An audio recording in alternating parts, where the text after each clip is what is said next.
Olá pessoal, eu sou Edivaldo Toledo, estamos no mais um Isso Pode Ajudar. Hoje com o Dr. Carlos Eduardo Barbosa, que é oftalmologista. Seja bem-vindo. Obrigado, Edivaldo. Prazer. Todo meu. Doutor, a questão de quando você sai do consultório, sai com uma receitinha lá de óculos, algumas pessoas, e nós vamos até a ótica, né? Uhum. E lá elas querem vender mundos e fundos, é anti-risco, é anti-embaçamento, é anti-isso, é UVB, UVA. Tem função? Tem. Então, essa é uma pergunta bacana, né, da gente fazer, porque realmente isso não é muito a praia de muitas pessoas e eles acabam, às vezes, ficando perdidos mesmo na ótica e tudo mais. Existem algumas desses filtros que eles realmente têm comprovação. Então, por exemplo, o antirreflexo, para tirar um pouco dessa luminosidade que chega no olho. Esteticamente, a lente fica mais bacana porque ele filtra e os pacientes também sentem mais conforto. Durante um tempo, ficou muito na moda usar lente de filtro azul, que era justamente porque falava que isso tirava a luz azul que sai de telas, smartphones e poderia ter um monte de benefícios, melhorar sono, porque interferia na melatonina, diminui doenças. Recentemente saíram alguns estudos novos que mostraram que, por exemplo, a lente de filtro azul, ela não tem esses benefícios que acreditava-se. Então, hoje já a gente não usa ela como a gente usava lá atrás, por exemplo. Eu tenho vários pacientes que usam e gostam, falam, parece que eu fico menos cansado no computador, não faz mal, mas não tem essa indicação, por exemplo. Então é importante quando você for fazer o óculos, às vezes até perguntar para o seu oftalmologista, e aí baseado na sua rotina do dia a dia, ele vai te falar, para você é interessante esse tipo de filtro, para você que trabalha na rua, talvez aquela lente que transition, que escurece, para filtrar um pouco, e aí isso também acaba sendo individualizado. Tá, eu perguntei em outro episódio, mas eu vou ressaltar que tem uma data de validade, porque às vezes colocando todos esses acessórios, posso se dizer na lente, encarece, né? Quanto tempo é o ideal para esse óculos? Essa é uma coisa curiosa e toda vez que o paciente me fala isso, eu tento fazer uma conta com ele.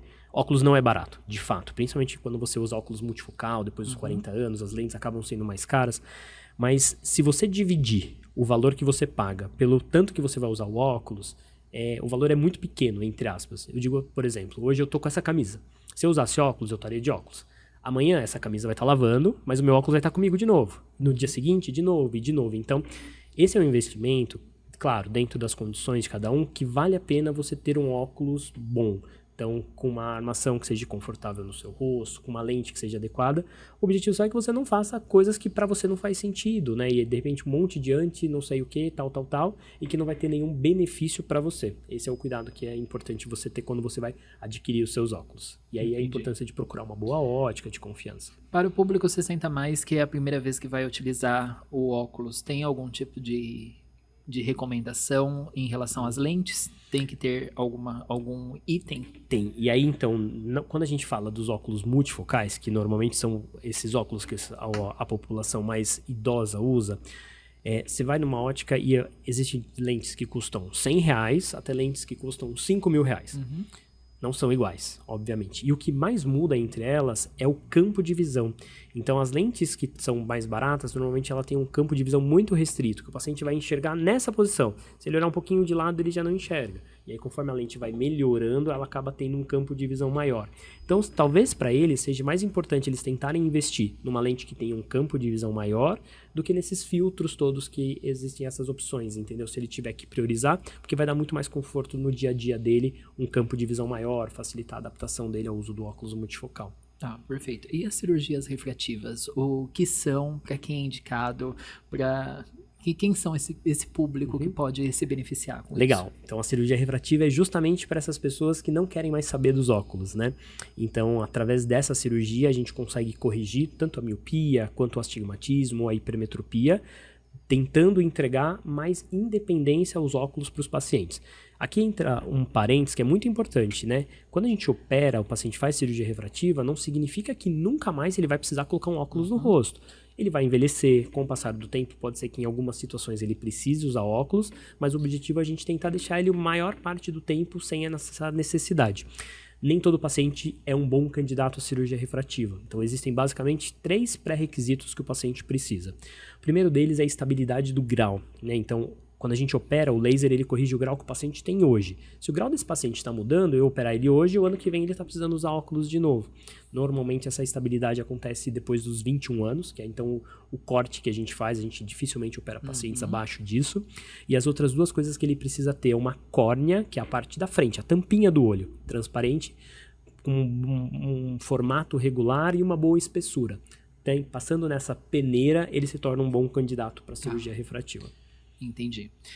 A questão também da catarata também tem essas recomendações ou não tem um parâmetro Não, ideal? existe. Então, na catarata, quando a gente opera, a gente tira a catarata e a gente coloca uma lente, né, dentro do olho. Hoje em dia, já existem muitos modelos de lentes disponíveis na cirurgia de catarata.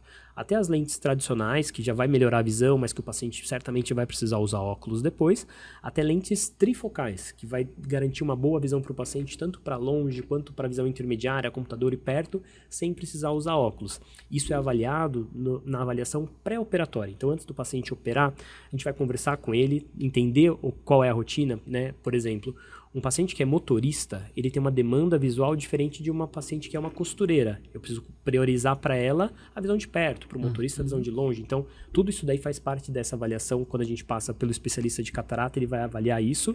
E aí, com os exames e com essa avaliação completa, a gente vai saber qual a melhor lente indicar para cada paciente. De novo, não é uma receita de bolo. Então, pelo menos para a gente, é sempre muito individualizado isso. Desde a primeira avaliação até os exames que o paciente faz. Perfeito. E por que tem que dilatar a pupila? Ótimo, essa é uma pergunta muito legal também e é uma dúvida de muitos pacientes. Então, a gente dilata a pupila por duas razões. Em pacientes abaixo de 35 anos, quando a gente dilata a pupila, a gente paralisa um músculo que tem dentro do olho. E com isso eu consigo ter exatidão no grau do paciente. Né? Depois dos 35 anos, esse músculo naturalmente já vai enfraquecendo. Então, para ver óculos, eu não preciso mais dilatar. E a segunda coisa importante é que quando eu dilato a pupila, eu consigo examinar o fundo do olho do paciente com muito mais detalhes. Um exemplo é, eu posso examinar o seu fundo de olho sem te dilatar. Consigo. É como se eu estivesse tentando olhar pela fechadura da porta. Eu vou ver o do outro lado. Quando eu te dilato, eu abro a porta. Então, eu consigo ter uma visão muito maior e avaliar estruturas que sem a dilatação a gente não consegue. Tá. Todo mundo que sente uma dor de cabeça, uma cefaleia crônica, pode ser algum problema ocular ou nem sempre? Porque as pessoas refletem que quando muda de ambiente, luzes muito fortes, a dor intensifica. Tem correlação? Sim e não. Então, nem toda dor de cabeça é causada por causa dos olhos. É muito frequente os pacientes chegarem no consultório e falar, eu tenho tido dor de cabeça. E aí, dor de cabeça é um leque gigantesco, né? Que pode ser desde coisas bem simples até doenças bem graves e que pode ter correlação com os olhos e pode não ter correlação. O olho e a parte neurológica, eles são muito interligados, então não é infrequente a gente, às vezes, fazer diagnóstico de doenças neurológicas através de exame oftalmológico, e não é incomum o paciente ter alterações neurológicas que repercutem nos olhos. Então, é através de não dá pra gente falar assim, toda dor de cabeça é do olho, ou nenhuma dor de cabeça é causada por causa dos olhos. Entendi. Quais são as patologias neurológicas que podem ser diagnosticadas ali com as queixas oculares? Legal, então a gente, desde suspeita de tumores intracranianos, podem acontecer isso, pacientes com aumento da pressão dentro do cérebro também, a gente consegue diagnosticar através de exames de fundo de olho, alterações vasculares, então existe um leque grande também que o olho muitas vezes, por a gente conseguir ser uma estrutura que a gente tem um acesso mais fácil do que o cérebro, por exemplo, às vezes a gente pode ter pistas para começar a pensar em diagnósticos diferenciais de outras doenças que está sendo manifestada dentro do olho, entendeu? Entendi. Você havia falado das cirurgias refrativas, Isso. que elas são corrigidas, né? Que acaba corrigindo alguma deformidade. Ao longo do tempo, a pessoa precisa voltar o uso do óculos, ou nem sempre, ou não é uma regra, ou depende da patologia? Não é uma regra, mas em algum momento da vida, muito provavelmente, essas pessoas que já operaram, elas vão precisar usar óculos. Principalmente por causa do envelhecimento. Então, se eu virar para você e falar assim, talvez a força que você tem no braço hoje para pegar uma caixa pesada não é a mesma de quando você tinha 10 anos menos do que hoje. E talvez não vai ser a mesma daqui a 10 anos com o seu envelhecimento. Então, o nosso olho ele vai envelhecer com a gente. E um dos sinais do envelhecimento, muitas vezes, é a necessidade da gente utilizar um óculos. Seja para leitura, para situações que têm um grau de dificuldade maior ou um tempo mais prolongado em alguma atividade. É muito comum nos 60+, eles terem uma resistência daqueles que não utilizaram óculos ao longo da vida, terem uma resistência de não utilizar, né, e nem procurar um oftalmo. Que aí eles se esforçam para ler uma receita, ler um jornal ou ler qualquer coisa ainda com letra miúda. Isso acaba danificando algo que já não está legal ou não? Na verdade, isso pode gerar um pouco de desconforto, porque ele está forçando para isso, né? E existe até um outro extremo. Existem muitos pacientes que chegam lá com a tela do celular, com a letra zoom, assim. Tem um aplicativo por tela, praticamente, porque ele prefere isso do que eventualmente usar um óculos e resolver o problema dele. Então, o fato de forçar não vai prejudicar a saúde do olho dele, mas pode gerar desconforto, dor de cabeça, o olho pode ficar vermelho, porque ele está tendo esse esforço visual a mais do que ele precisa. Tá. Voltando, já foi dito em outros, é bom ressaltar, essas luzes dos smartphones, das televisões mais modernas, podem afetar a saúde ocular? Podem, e existem também uma variação, porque tem muita gente que fica na dúvida assim, eu devo usar o celular, por exemplo, com a luz mais baixa, com a luz mais alta. O ideal é que a gente sempre deixe no meio do aparelho mesmo, que é o calculado para isso daí, e tenha, de novo, a palavra vai ser moderação. Usou um pouco, descansa o olho, né? Não ficar em excesso exposto a essas telas, essa luminosidade também é algo importante para a gente cuidar um pouco melhor dos olhos. Perfeito. Também foi dito em outro episódio, eu acho que é importantíssimo, que é a questão do manuseio adequado de lentes, né? Eu acho que são informações que a gente tem que replicar sempre, né? Eu acho que pode prevenir, né, o uso adequado da lente e o manuseio dela. Repita, por favor, como que é o manuseio adequado. Legal. E aí o objetivo desses cuidados é para duas coisas. Uma delas é para a gente evitar a infecção, que pode ser algo bem grave, e o outro é para que a gente consiga que o paciente use a lente por um tempo prolongado e não se torne um paciente intolerante à lente, que são aqueles pacientes que às vezes usaram a lente de uma forma muito inadequada por muito tempo, e aí agora ele coloca a lente, dá 10 minutos, o olho começa a irritar e ele precisa tirar a lente. Então os cuidados sempre. Lavar, higienizar bem as mãos ao manipular as lentes, lavar bem e secar muito bem as lentes, sempre armazená-las no ambiente, no estojo adequado, com o produto adequado para o tipo de lente que ele usa, nunca dormir com as lentes, nunca ter contato das lentes com água, piscina, sauna, banho, esse tipo de coisa. Perfeito. Dr. Carlos, a questão de olho seco, quais são os cuidados, quais são os sintomas que as pessoas, por conta das mudanças climáticas, do tempo seco, falta de chuva, acabam relatando também uma dificuldade maior, né? Legal. Olho seco é uma doença muito prevalente no dia a dia do consultório, em vários estágios e graus diferentes. E aqui uma coisa legal é que o principal sintoma do olho seco é o olho lacrimejar.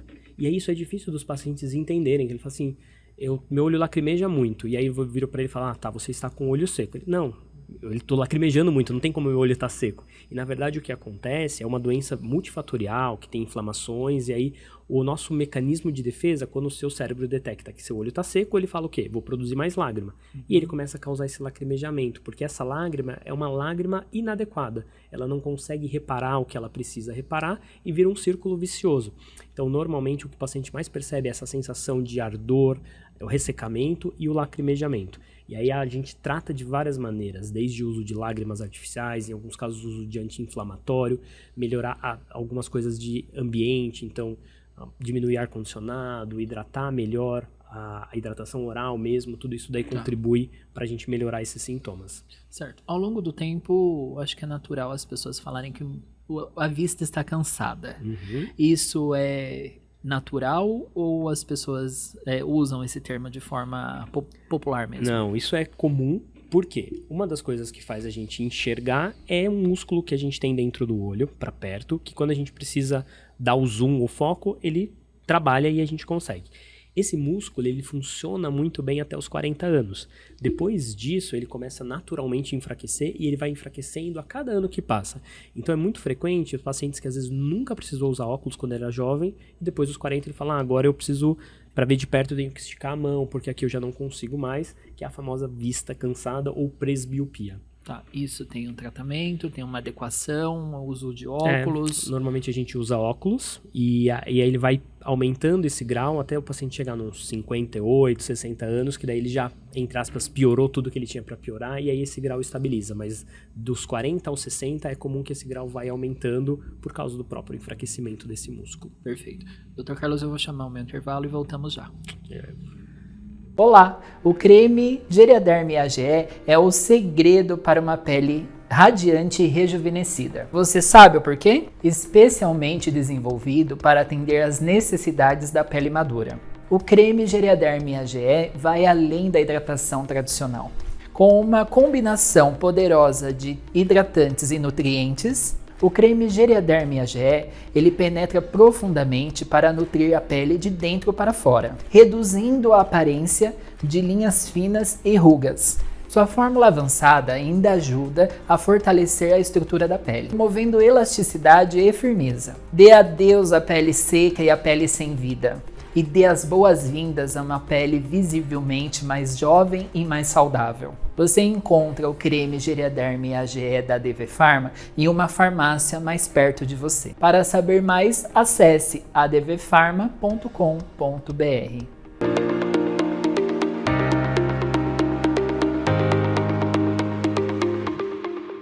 Olá pessoal, estamos de volta com o Dr. Carlos Eduardo Barbosa, oftalmologista. O veite, doutor, o que é o veite? Legal.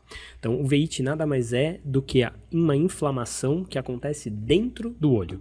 Então, a gente pode ter alguns tipos de inflamação, né? A mais comum talvez seja a conjuntivite, que ela acontece na parte externa do olho. E quando a gente tem uma inflamação dentro, isso é a uveíte.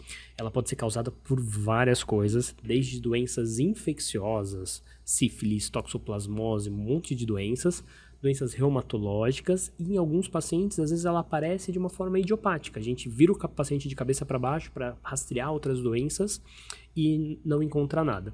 Normalmente o paciente, a apresentação dele é olho vermelho, dor e visão embaçada. Então esses são sinais de alerta, isso é muito importante até para você que está acompanhando. Sempre que a gente tem dor, visão embaçada de uma maneira súbita, precisa passar no oftalmologista. Não é normal e não é comum que isso aconteça. E a uveíte, ela cursa com essas alterações. Entendi. Você acabou citando sífilis, não era um assunto que estava em pauta, mas vamos falar quais são os cuidados em relação à exposição às ISTs na saúde ocular. Legal. Então, essas doenças, elas podem acometer os olhos de algumas maneiras. Então, desde essa parte de uveites, que a gente tem essa inflamação que acontece, não é pelo foco primário no olho, mas que pode se manifestar, e no nosso país a gente sempre pensa nessas doenças, até lesões diretas, por exemplo, através de secreção, que causa conjuntivite, por exemplo, é muito comum por clamídia, por outras bactérias gonorreia também. Gonorreia também, e são doenças potencialmente graves, com risco de perfuração. Então, quando a gente está diante desses casos, o tratamento costuma ser bem agressivo, medicação injetável, algumas vezes até internação, para cuidar dessas causas. Entendi. O HIV também pode estar correlacionado a algumas doenças oculares a longo prazo? Sim, o HIV também pode existem alterações, principalmente no fundo do olho, que são causadas pelo HIV. Melhorou muito, diminuiu muito depois do uso de terapia antirretroviral adequada. Os pacientes hoje controlados, essa chance diminui bastante, mas pacientes com uma carga viral muito alta, um CD4 muito baixo, eles têm um risco maior de ter lesões oculares. A gente pode ter quase lesão de tudo, de outras doenças nos olhos. Então é muito interessante isso, a gente tem essa condição. Às vezes as pessoas acham assim, o oftalmologista é só ver óculos. E isso é a ponta do iceberg, assim, existe muita coisa interessante que a gente consegue acompanhar e ajudar colegas de outras especialidades através do exame oftalmológico adequado. Sim. Dr. Carlos, muito obrigado por ter vindo trazer essas ricas informações ao longo desses 4 episódios. Muito obrigado mesmo. Imagina, eu agradeço o convite, foi um prazer passar esse tempo com vocês, espero que tenha sido útil e estou sempre à disposição aí para o que vocês precisarem. Como que fazemos para achá-lo? Legal, então meu Instagram é @Dr. Carlos Eduardo Barbosa. Tem o da clínica também em foco oftalmologia. Precisando, contem comigo, vai ser um prazer ajudá-los. Muito obrigado por ter vindo. E para você que precisa de atendimento domiciliar, entre em contato conosco no 11 94007 5391 ou acesse meu Instagram, @edivaldo.toledo. E aguardo você até semana que vem. Tchau, tchau.